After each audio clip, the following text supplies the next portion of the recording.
আচ্ছা, কিছু train journey আছে না, যেগুলো শুধু এক জায়গা থেকে আরেক জায়গায় যাওয়া না, রীতিমতো একটা অ্যাডভেঞ্চার। আজ আমরা ঠিক ওরকমই কিছু অবিশ্বাস্য রেলপথের গল্প শুনব, যেখানে মানুষের সাহস আর প্রকৃতির শক্তি একেবারে মুখোমুখি। চলুন শুরু করা যাক এমন এক যাত্রা দিয়ে, যেখানে প্রতি মুহূর্তে মনে হবে এই বুঝি খাদের কিনারায় চলে এলাম।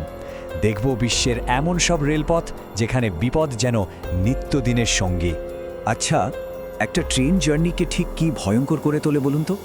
শুধু স্পিড বা অনেক উঁচুতে চলছে বলে কি? না, ব্যাপারটা তার চেয়ে অনেক বেশি জটিল।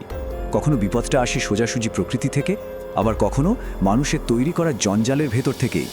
ভাবুন তো, একদিকে ভয়ঙ্কর ঝড়, অন্যদিকে পেঁচানো সব রেলপথ, আবার কখনো শহরের ভিড় ঠেলে এগিয়ে যাচ্ছে একটা ট্রেন। এই ছবিগুলোই কিন্তু আমাদের আজকের আলোচনার মূল ভিত্তি। আমরা দেখব কিভাবে কিছু রেলপথ অসম্ভবকে সম্ভব করে তুলেছে, আর এর পেছনে কি কি ঝুঁকি লুকিয়ে আছে। তো আর দেরি কেন, আমাদের কাউন্টডাউন শুরু করা যাক। চলুন দেখে নিই পৃথিবীর সবচেয়ে অদ্ভুত আর বিপজ্জনক কিছু রেলপথ। তো আমাদের লিস্টের 5 নম্বরে আছে জার্মানির ভুপার্টাল শহরের সাসপেনশন রেলওয়ে। এর ডিজাইনটা কিন্তু একদম অন্যরকম। মানে এটা চলে রাস্তার ওপর দিয়ে, কিন্তু ঝুলে ঝুলে। মজার ব্যাপার হলো, এখানের বিপদটা কিন্তু কোনো পাহাড় বা গভীর খাত থেকে আসে না। বিপদটা আসে এর বয়স আর এর অদ্ভুত ইঞ্জিনিয়ারিং থেকে। একবার ভাবুন তো, 100 বছরেরও বেশি পুরনো একটা ঝুলন্ত ট্রেনে চড়ার অভিজ্ঞতাটা ঠিক কেমন হতে পারে। আচ্ছা, এবার 4 নম্বরে এমন একটা জায়গার কথা বলবো, যেখানে বিপদটা আসে এমন এক জায়গা থেকে যা কেউ ভাবতেও পারবে না। এটা হলো থাইল্যান্ডের সেই বিখ্যাত মেকলং রেলওয়ে মার্কেট। হ্যাঁ, ঠিকই ধরেছেন, যেখানে রেল লাইনটা সোজা একটা জমজমাট বাজারের মধ্যে দিয়ে চলে গেছে। যারা এই দৃশ্যটা দেখেছেন তারা জানেন এটা কতটা অবাক করার মতো। আর এটাই হলো মানুষের তৈরি বিপদের একটা দারুণ উদাহরণ। মানে ঝুঁকিটা এখানে একেবারে দৈনন্দিন জীবনের অংশ। ট্রেন আসার ঠিক আগে যেভাবে পুরো বাজারটা গুটিয়ে নেওয়া হয়, আবার ট্রেন চলে যাওয়ার পর যেভাবে সব আগের মতো হয়ে যায়, সেই দৃশ্যটা না দেখলে বিশ্বাস করা কঠিন। তো আমরা এতক্ষণে দুরকম ঝুঁকির কথা জানলাম, তাই না? একটা হলো ঝুলন্ত ট্রেন, আরেকটা হলো বাজারের ভেতর দিয়ে যাওয়া লাইন। এই বিপদগুলোকে কিন্তু আমরা দুটো আলাদা ভাগে ভাগ করতে পারি। মানে একদিকে আছে শহরের ঝুঁকি, মানুষের ভিড়, নানা রকম বাধা, আর অন্যদিকে আছে প্রকৃতির নিজের তৈরি করা বিপদ, যেমন রুক্ষ আবহাওয়া বা দুর্গম ভূগোল। আর দুটোই কিন্তু সমান বিপজ্জনক হতে পারে।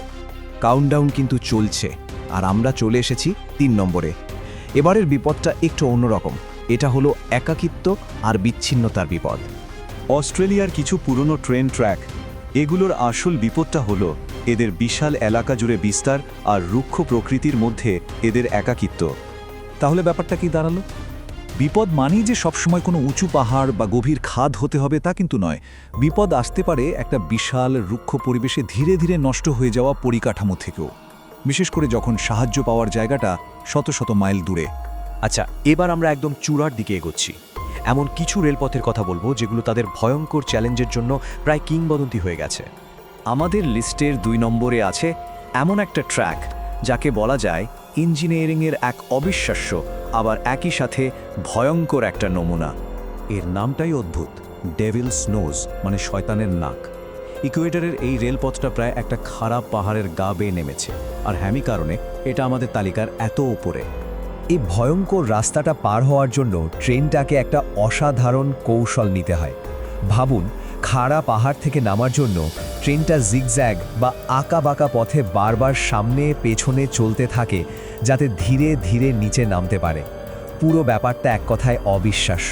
এবং অবশেষে আমরা চলে এলাম আমাদের তালিকার 1 নম্বরে, পৃথিবীর সবচেয়ে বিপজ্জনক রেলপথ। তালিকার একদম শীর্ষে আছে কুখ্যাত বার্মা রেলওয়ে, যেটা ডেথ রেলওয়ে বা মৃত্যু রেলপথ নামেও পরিচিত। এর বিপদটা শুধু এর ভৌগোলিক অবস্থানের জন্য নয়, এর পেছনের ভয়ঙ্কর ইতিহাসটাও এর একটা বড় কারণ। তাহলে দেখুন, আমাদের তালিকার সেরা দুটো রেলপথের মধ্যে একটা তুলনা করা যাক। একটা ভয়ঙ্কর তার ইঞ্জিনিয়ারিং চ্যালেঞ্জের জন্য, আর অন্যটা তার নির্মাণ আর মর্মান্তিক ইতিহাসের জন্য। দুটোই কিন্তু মানুষের সহনশীলতার এক চরম পরীক্ষা নিয়েছে। এইসব অবিশ্বাস্য আর বিপজ্জনক নির্মাণগুলো দেখলে মনে একটা প্রশ্ন আসেই, এগুলো কি মানুষের অসাধারণ দক্ষতার পরিচয়, নাকি এক ধরনের পাগলামি? শেষ পর্যন্ত প্রশ্নটা এটাই থেকে যায়, এই রেলপথগুলো কি মানুষের অদম্য ইচ্ছার এক একটা স্মৃতিস্তম্ভ?